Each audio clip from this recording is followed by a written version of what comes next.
Tebie, Chryste Boże, apostolom pokazao. Srećna slava, Oče drago, hvala što si nas okupio, hvala što si me pozvao na ovo divno i predivno mjesto.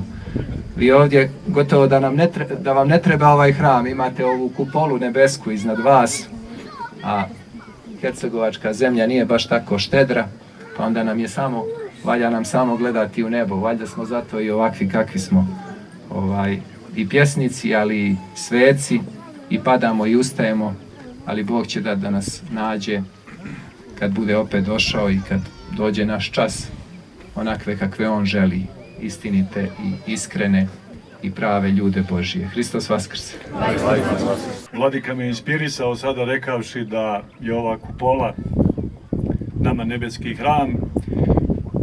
Pošto sam ja odavde izbliza i tu sam se i krstio i dolazio kao mali i prvi se pričestio. Ako počnemo od Milić Klanca, to nas podsjeća na Milić Barjaktara. Pa onda stižemo do Blagojevca, a Blagojevac je dao blago koje se zove izvorska voda. Pa onda Straževica i Miloševa i Vidojeva glava, koliko je Miloša i Vidoja bilo na straži da bi se odbranilo i ovo selo i ova crkva i ovaj kraj. Moje zadovoljstvo veliko što danas ovoliko ima u Slatu. Čini mi se svake godine sve više i svake godine imamo podragog ili neobičnog gosta. Pogotovo ove godine pozdravljam goste iz Beograda i Banja Luke i dobro su došli u naše Slato i u našu crkvu. Bog vas blagoslovio i Bog vam dao svaku sreću vama i vašim porodicama. Živjeli od visoke slave Božije koja može da nam pomogne. Crkva je dužna da kaže šta misli o državnoj politici, da opomene, ispravi, usmeri ili osudi ako je ta politika štetna za građane, odnosno članove crkve. Svidelo se to nekome ili ne, crkva je jedini moralni arbitar u državno-političkim poslovima, jer se oni neposredno tiču naroda za koje je crkva odgovorna pred Bogom i pred istorijom. Crkva nema pretenzija da zameni državnu vlast, već samo da tu vlast može spolja da nadgleda i da o njoj izriče svoj sud, a sve to samo za dobrobit naroda. Da se ne zaboravi, tako je govorio naš patrijarh Pavle. Želimo da ovo mjesto, ovo naše Slato lijepo, preživi ova velika iskušenja i ova teška vremena, da i u narednim decenijama i vijekovima bude naroda i da nam dolaze uvijek ovakvi ljudi kao što su nam danas došli. Živjeli i zdravo bili.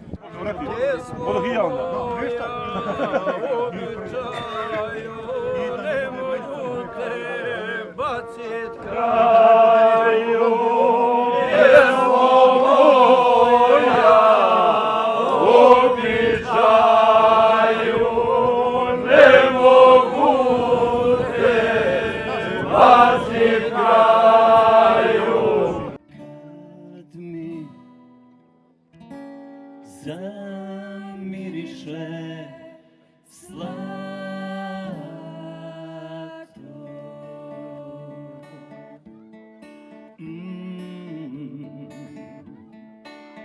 Ja ostavljam sve poznato, ta neonska svjetla grada, Banja Luke, Beograda, idem gdje je poklonjen bijeli do koljen.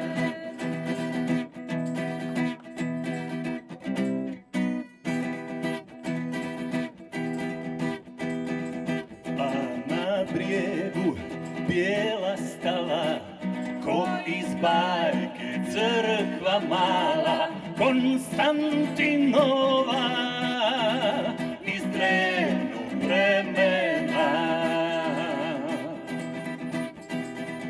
Pa u polju stada bijela, staru ljubav razgorjela, u srcu me ona žigne, kad me moje zlato stigne, ko bijela mađija pjesme anđela. Gdje u stijenu urezan je biljeg Šarca Markovoga.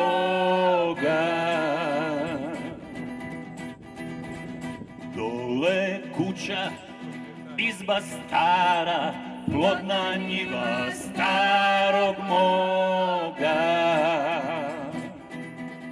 Bog neka mu dušu prosti, ja ne mogu od radosti ni da čutim, ni da pjevam, kad ih vidim daha nemam. Srce hoće da poludi i da iskoči iz grudi.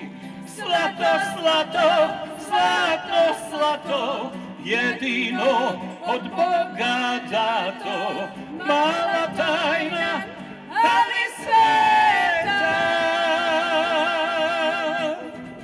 Bijela ruža iz buketa Hercegovine.